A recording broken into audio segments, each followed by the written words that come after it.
and caught up today the first half. So I thought let me manage from where I am only. It's easier to do everything. And second half I will be there. So you're coming to Fiki in the evening? I think so, yes, should Or? Okay. be. I have a Okay. flight to catch in the I night. know that you are jet setting these days.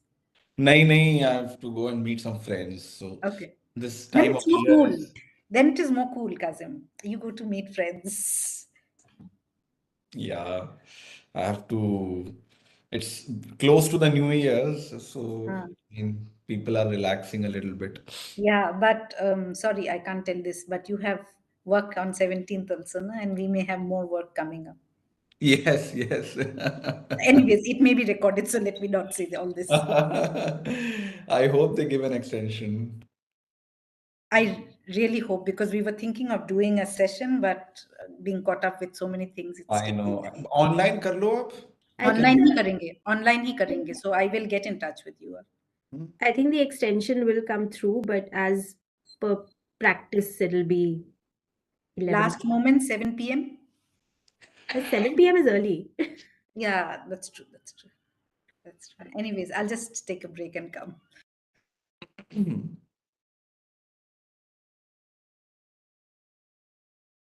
Okay, so Shana, I think everything is clear. We'll start with some of the changes and what your thoughts are, and then we'll sort of delve into As in 1 second, huh? Okay, admin, I want to ask you, have you started webcasting it on YouTube or will you do once the session is on? Admin? Okay, just give me a moment, cousin. Let me reconfirm this part and come back.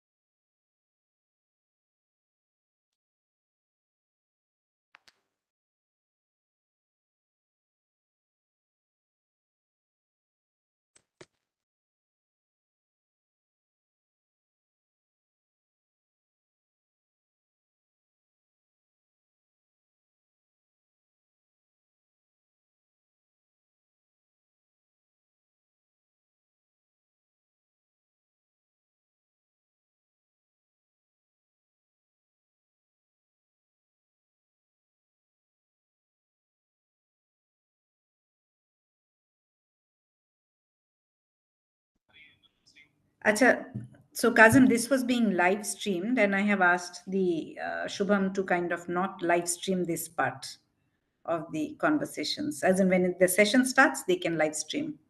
So they're just correcting it.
Kazim, just give me a moment. I think the room has not joined in. So I just want the people from the room to be. Let me know. I'm Yeah. ready.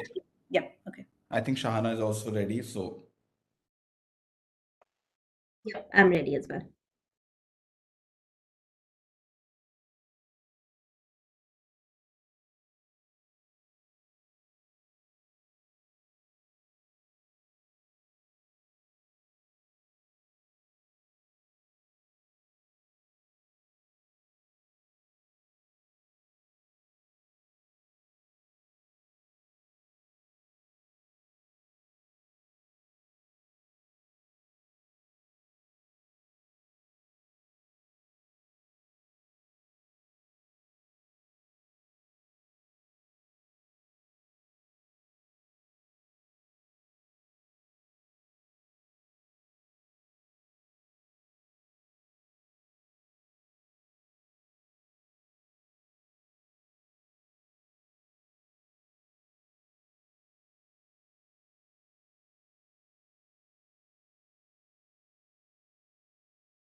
Can we have Kazim and Shahana shown in the screen, please?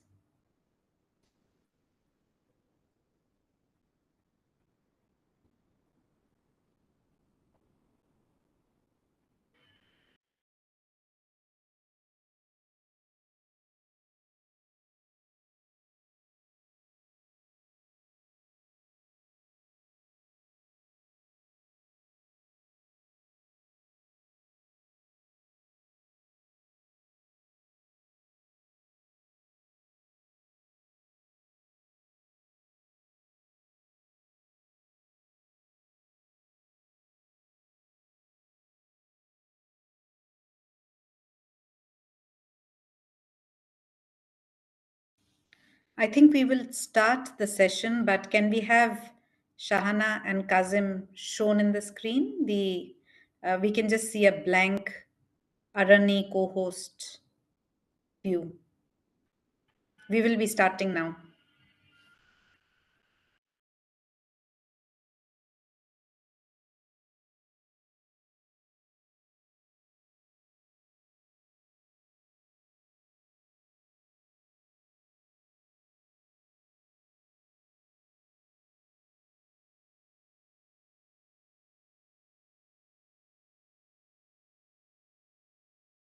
Thank you. Can we have the blank screen moved out in case it is not required? Because we do not have anyone speaking from the room. You can show the room, but let's not give it prominence.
Okay, Kazim, Shahana, let's get started. So, okay, let's.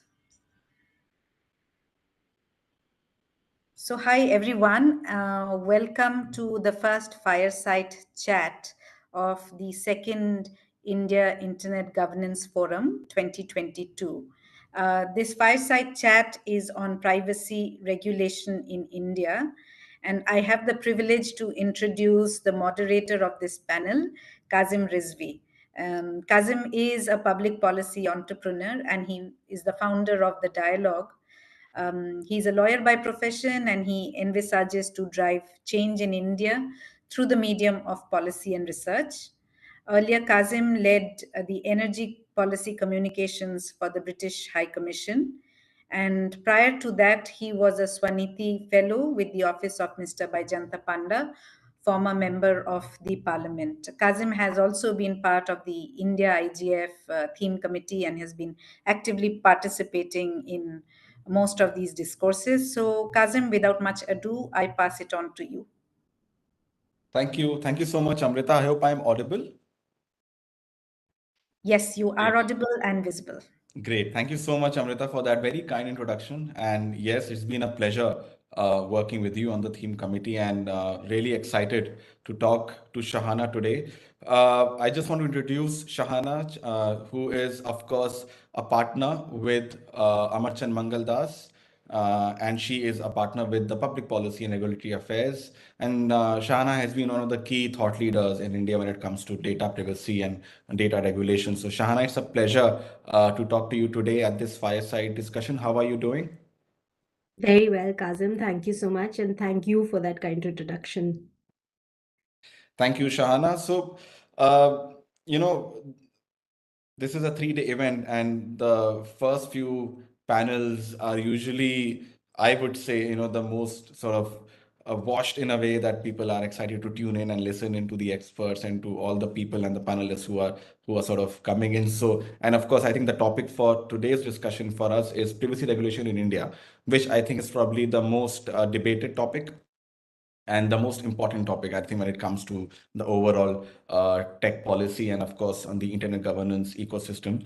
And no better than you, Shahana, to talk to you, to talk about this topic. And I just want to sort of get straight into this. Uh, and we are talking about privacy regulation. And over the last 5 years, we've seen that in August 2017, the Supreme Court adjudicated privacy as a fundamental right. Since then, the government has been working on multiple drafts of a data protection bill. And recently, there was a new draft which was introduced for public consultation, the Digital Personal Data Protection Bill 2022. And we've seen multiple iterations over the last few years. I just want to sort of kickstart the conversation with you to get your sense and your perspectives on where do you see privacy regulation going forward in India at a time where India is now championing and holding the presidency of G20. India is also a global superpower and emerging power in the world. And with the rise of emerging technologies, with the rise of new age technologies like Web 3.0, with greater use of AI, where do you see the evolution of privacy regulation in the country?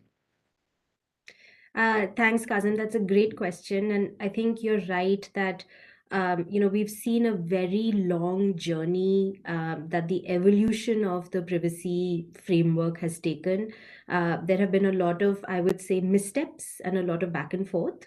But I would say with this draft of the framework, I personally feel cautiously optimistic that this is absolutely a great step forward, and it's a great end to one particular journey of actually having a framework in place, and the beginning of yet another journey of kind of fleshing out a lot of these provisions about how exactly this law is going to be implemented and operationalized across the economy.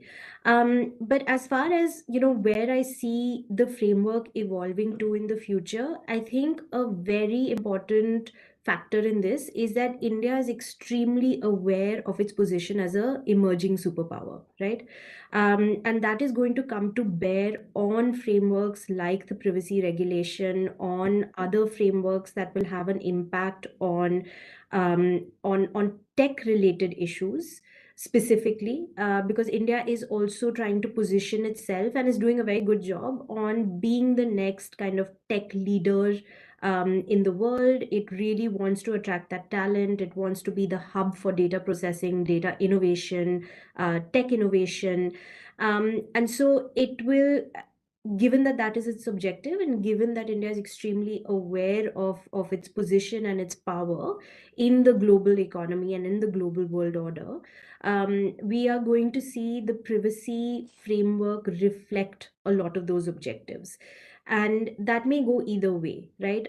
I think, for instance, a lot of the provisions that we will see determining cross-border transfer of data is going to have reflections of these objectives.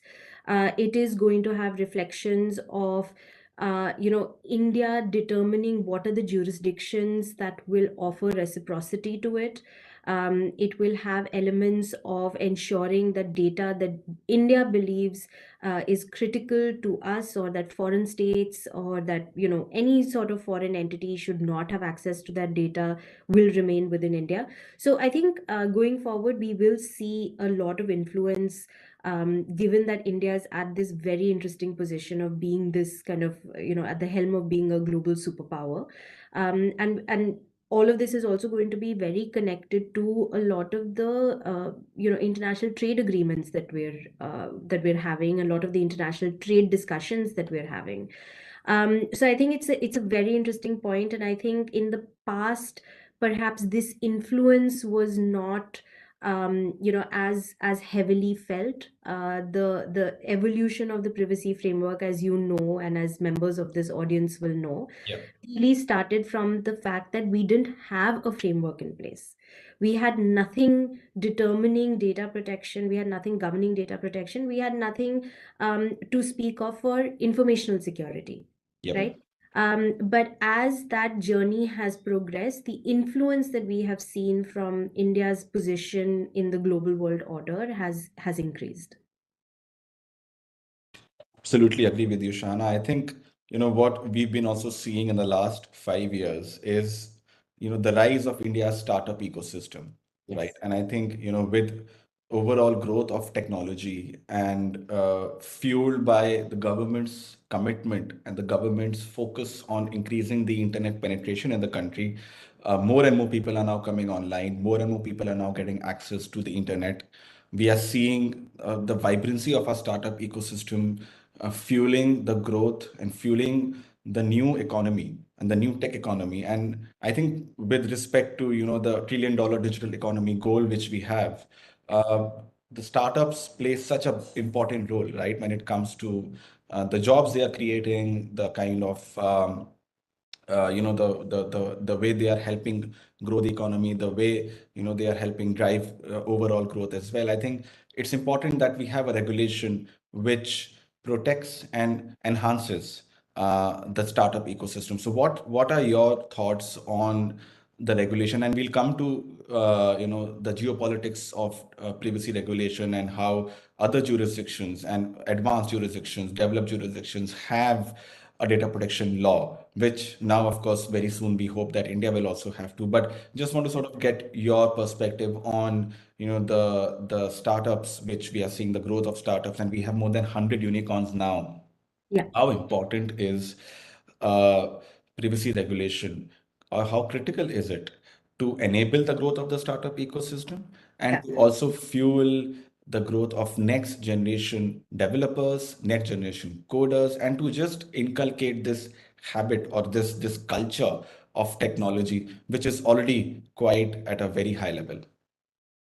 Yeah, I actually have very mixed feelings about this, Kazim. I think you rightly stated what the balance is about, right? It is about enabling the startup ecosystem, which has proven to be extremely critical in, just even on issues like digital literacy. We've seen, startups play an extremely important role, and of course, the role that they play for the general economic growth over the last few years, and that they will continue to play.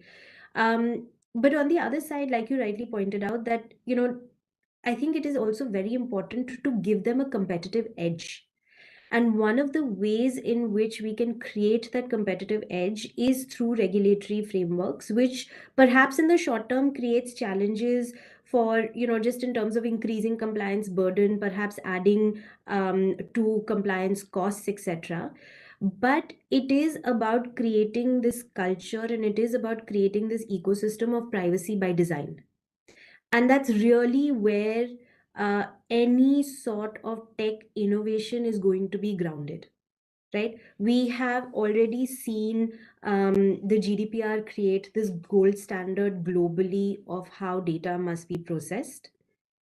And I think it's time that we enable our startup ecosystem by requiring them and everybody else to really internalize privacy in the way they do business, in how in how they innovate, in how tech development, how tech R&D is taking place right now in India.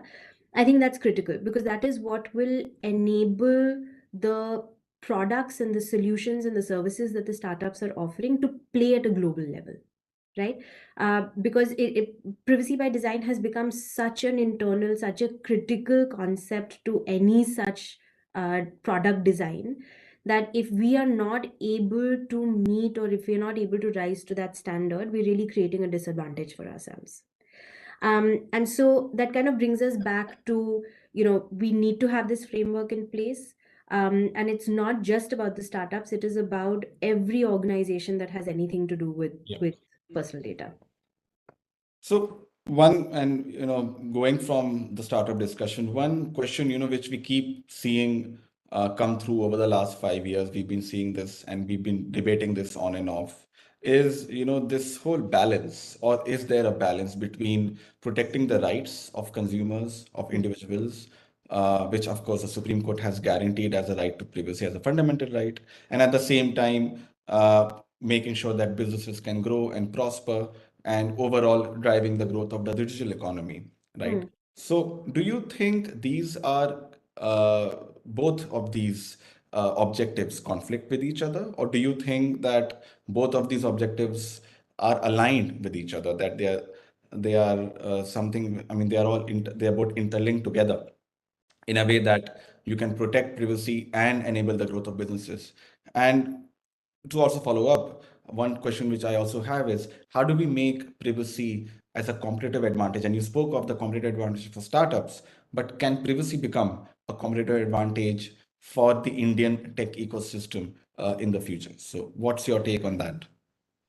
Sure. So, Kazim, this entire conversation about uh, data principle rights and innovation being at odds with each other was an unfortunate dialogue that started, I think, around the time that the Puttaswamy judgment was announced, and the right to privacy was really established as a fundamental right.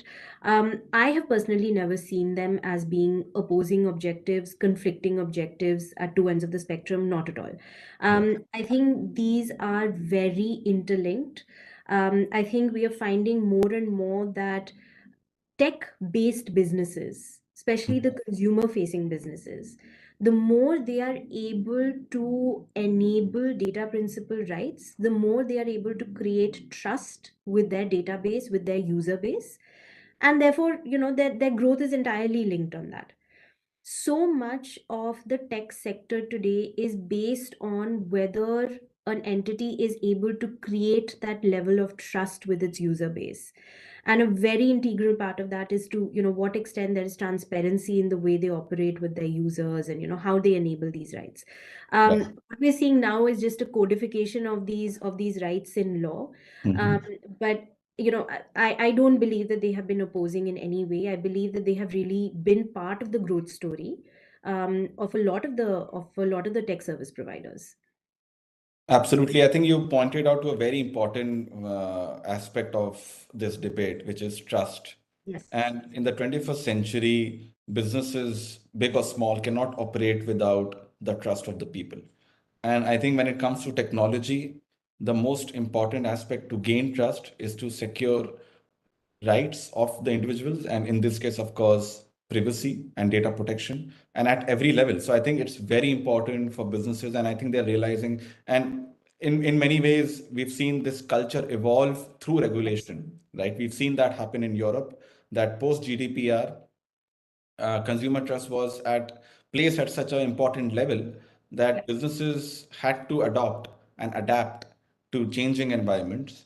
And because of that, businesses which were doing better when it comes to protecting data or transparency or accountability were actually doing better commercially as well. So Yeah.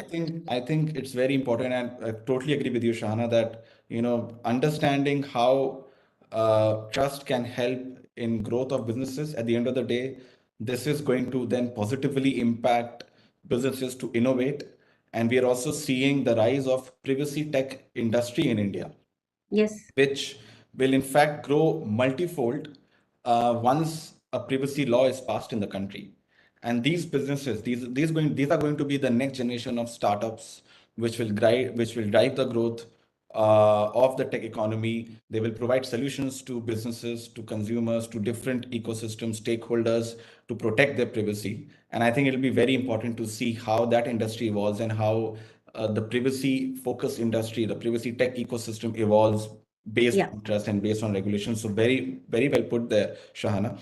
I sort of now want to sort of get into some geopolitical aspects of data protection. And as we all know, that the bill, of course, is going to regulate the industry in India, but it will also play an important role in India's position in the world. India is going to be taking the presidency of, already has taken the presidency of G20 for 2022, 2023.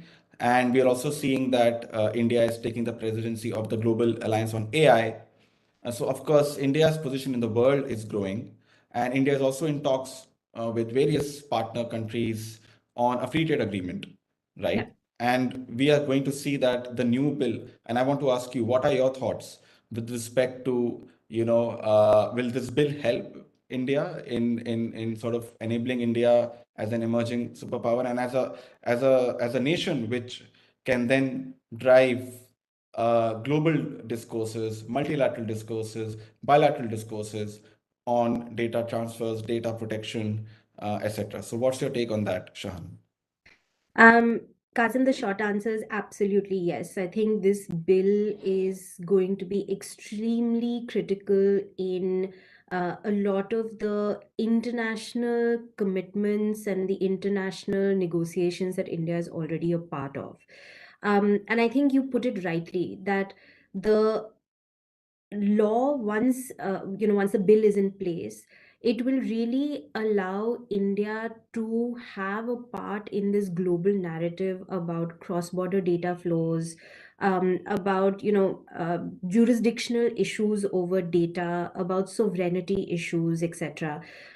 Because we must remember that unlike the EU, which was already coming from a legacy from a codified directive on privacy when the GDPR came up, we are coming from absolutely nothing. What we have in place today is just some very basic nascent rules that don't really take into account complexity of processing today. But we're really going to leapfrog um, Right. into this kind of global discourse about how data governance should operate.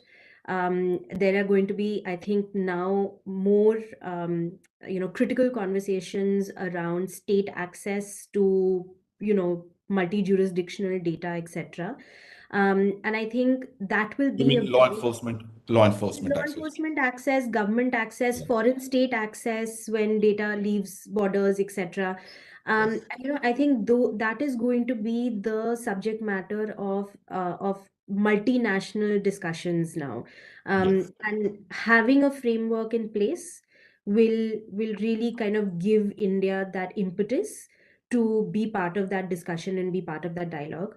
But also, Kazim, just to pick up on a more kind of focused on inward focused issue, I think having a privacy framework like this is also going to drive digital literacy and inclusion by a huge amount in India, right? I think if you look at small mechanisms suggested in this bill of, say, consent managers, it's really going to create this ecosystem that will create a lot of awareness with data principles, that will create a lot of awareness about their rights, about how their data is being used and processed, etc., which will have an immediate impact on digital literacy and digital inclusion, right?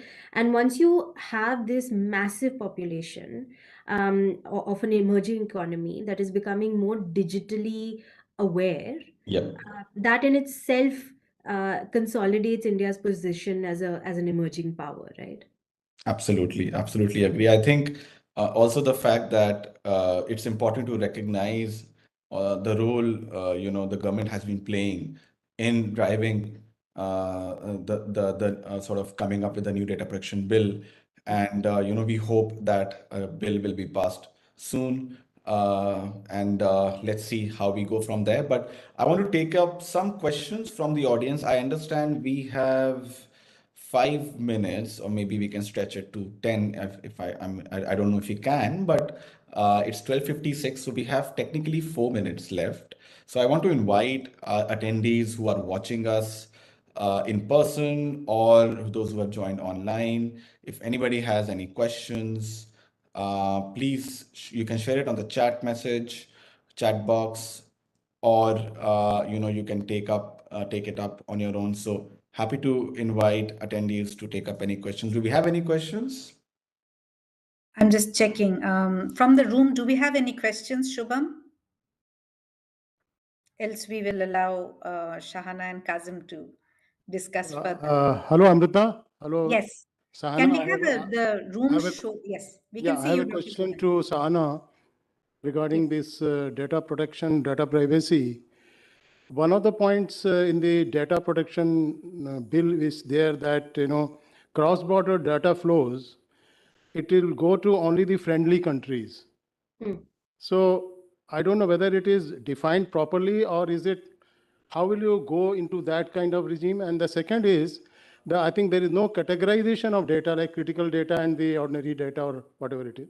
So how will Yes. you tackle these 2 points, Sahana?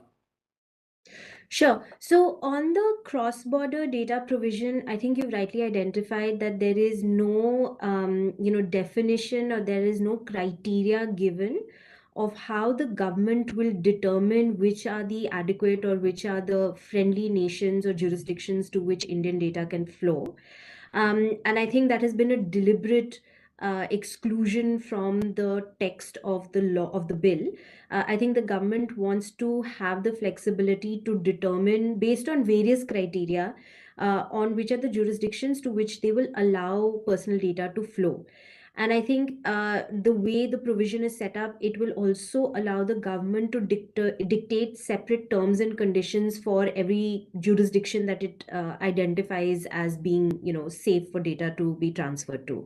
So there is a a big significant substance of the cross-border provision that we will have to wait and watch to see how the rules around this are formulated by the government. But I think the idea is that the government hasn't codified it in the law to allow that flexibility for them to determine who the friendly nations will be or who the friendly jurisdictions will be. On your question on personal data, you're right. I think that that has been one of the most significant and in my view, one of the most important changes in this bill is that they have done away with the different subcategories of personal data. So there is no sensitive personal data anymore. There is no critical personal data. And so a lot of the differential obligations that we had seen in the earlier drafts of the bill that depended on the categories of data have also been done away with. So now there are, much more straightforward horizontal obligations that apply to personal data. It is a wide category of data, but at least it sets out what the requirement is a lot more clearly. There is a lot less ambiguity about how personal data has now is now to be processed and regulated. Thank you. Thank you, Sahana. Are there any more questions from the room?